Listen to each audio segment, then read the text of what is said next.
₹100 ಹೆಚ್ಚಲ್ಲ. ಒಬ್ರು ಫಿಸಿಷಿಯನ್ ಹತ್ರ ಹೋಗಿ ಕೇಳಿ ತಗೊಳ್ಳಿ. ಮೆಡಿಕಲ್ ಶಾಪಿಗೆ ಹೋಗಿ ಕೇಳಿದ್ರೆ ಮಾತ್ರೆ ಕೊಡ್ತಾರೆ ಅಂತಂದು ಚೂರ್ ಏನಾದ್ರೂ ಆರೋಗ್ಯದಲ್ಲಿ ಏರ್ಪೇರ್ ಆದ ತಕ್ಷಣ ಮಾತ್ರೆ ತಗೋತೀರಾ ಅಂತ ನಾನಾದ್ರೆ ದಯವಿಟ್ಟು ಲಾಸ್ಟ್ ವರ್ಗು ನೋಡಿ. ಫಸ್ಟ್ ಪಾಯಿಂಟ್, ಸ್ವಲ್ಪ ನೆಗಡಿ ಆಯ್ತು, ಶೀತ ಆಯ್ತು, ಚಳಿ ಆಯ್ತು, ಥಂಡಿ ಆಯ್ತು ಅಂತಂದು ಸಿಕ್ಕಾಗೆ ನೀವು ಸಿಟ್ರಿಜಿನ್ ತಗೋತೀರಾ ಅಂದ್ರೆ ನಿಲ್ಲಿಸಿ. ನೀಡಿಲ್ಲ, ನಿಮ್ ಸ್ಲೀಪಿಂಗ್ ಪ್ಯಾಟರ್ನ್ಸ್ ಹಾಳಾಗ್ತಾ ಹೋಗುತ್ತೆ, ಬ್ರೈನ್ ಆಕ್ಚುಲಿ ಎಫೆಕ್ಟ್ ಆಗುತ್ತೆ.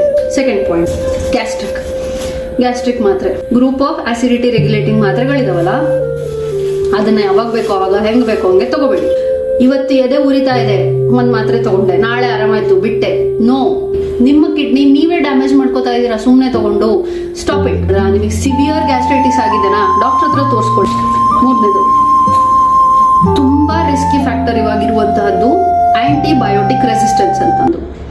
ಆಂಟಿಬಯೋಟಿಕ್ಸ್ ಬ್ಯಾಕ್ಟೀರಿಯಲ್ ಇನ್ಫೆಕ್ಷನ್ಸ್ ಆಗಿದೆ ಅಂದ್ರೆ ಕೊಡ್ತಾರೆ. ವೈರಲ್ ಇನ್ಫೆಕ್ಷನ್ಸ್ ಗೆ ಆಂಟಿಬಯೋಟಿಕ್ಸ್ ವರ್ಕ್ ಆಗೋದಿಲ್ಲ. ನೀವೇ ಹುಷಾರಿಲ್ಲ ಅನ್ನೋ ಮಾತ್ರಕ್ಕೆ ದಯವಿಟ್ಟು ಮೆಡಿಕಲ್ ಶಾಪಿಗೆ ಹೋಗ್ಬಿಟ್ಟು ಆಂಟಿಬಯೋಟಿಕ್ಸ್ ತಗೊಂಡ್ಬೇಡ್ರಿ.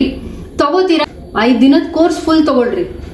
3 ದಿನಕ್ಕೆ ತಗೊಂಡೆ, 2 ದಿನಕ್ಕೆ ತಗೊಂಡೆ, ಆರಾಮಾಯ್ತು ಬಿಟ್ಟೆ ಮಾಡಬೇಡಿ. ನಿಮ್ಮ ಲೈಫ್ ನ ನೀವು ಹಾಳು ಮಾಡ್ಕೊಳಕ್ ಮಾಡುವಂತಹ ಅತಿ ವರ್ಸ್ಟ್ ಥಿಂಗ್ ಅಂತಂದ್ರೆ ಆಂಟಿಬಯೋಟಿಕ್ಸ್ ನ ನೀವು ತಗೊಂಡ್ಬಿಟ್ಟು ಅರ್ಧಕ್ಕೆ ನಿಲ್ಸೋದು. ನೀವು ಹೇಳ್ಕೊಡ್ತಾ ಇದೀರಾ ಬ್ಯಾಕ್ಟೀರಿಯಾಗೆ, ನನ್ನ ಹತ್ರ ಇದು ಟ್ಯಾಬ್ಲೆಟ್ ಇದೆ, ನಾನು ಇದನ್ನ ತಗೊಂಡ್ರೆ ನಿನಗೆ ಸಾಯ್ತೀಯಾ, ಕಲ್ತ್ಬಿಡು, ನಾ 3ನೇ ದಿನಕ್ಕೆ ನಿಲ್ಲಿಸ್ತೀನಿ, ನೀ ಕಲ್ತ್ಕೊಂಡ್ಬಿಡು, 4-5ನೇ ದಿನ ನಾನು ತಗೊಂಡ್ ನಿಲ್ಲಿಸ್ತೀನಿ, ನೀ ಕಲ್ತ್ಕೊಂಡ್ಬಿಡು, ಇದಕ್ಕೆ ಇನ್ನೊಂದ್ಸತಿ ನೀನ್ ಸಾಯೋದಿಲ್ಲ ಅಂತ ನೀವು ಕಲಿಸ್ಕೊಡ್ತಾ ಇದ್ದೀರಾ ಬ್ಯಾಕ್ಟೀರಿಯಾಗೆ. 3 ದಿನ ತಗೊಂಡ್ ನಿಲ್ಸ್ಬೇಡ್ರಿ, 5 ದಿನ ತಗೊಳ್ರಿ. ಡಾಕ್ಟರ್ ಕೇಳಿ, ಡಾಕ್ಟರ್ ಸಜೆಸ್ಟ್ ಮಾಡಿದ್ರೆ ಮಾತ್ರ ತಗೊಳ್ರಿ.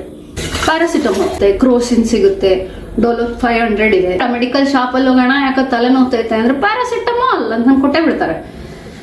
Please stop it. ಡಾಕ್ಟರ್ ಹೇಳ್ತಾರೆ ಆ ಡೋಸ್ ನ ದಾಟಿ ಮಾತ್ರೆ ತಗೊಳೋದು ಒಳ್ಳೇದಲ್ಲ. ಕಿಡ್ನಿ ಡ್ಯಾಮೇಜ್ ಆಗುತ್ತೆ, ಲಿವರ್ ಫಂಕ್ಷನ್ಸ್ ಹಾಳಾಗುತ್ತೆ. ಯಾವುದೇ ಟ್ಯಾಬ್ಲೆಟ್ಗೆ ಅಲ್ಲಿ ಸೈಡ್ ಎಫೆಕ್ಟ್ ಇದ್ದೇ ಇರುತ್ತೆ.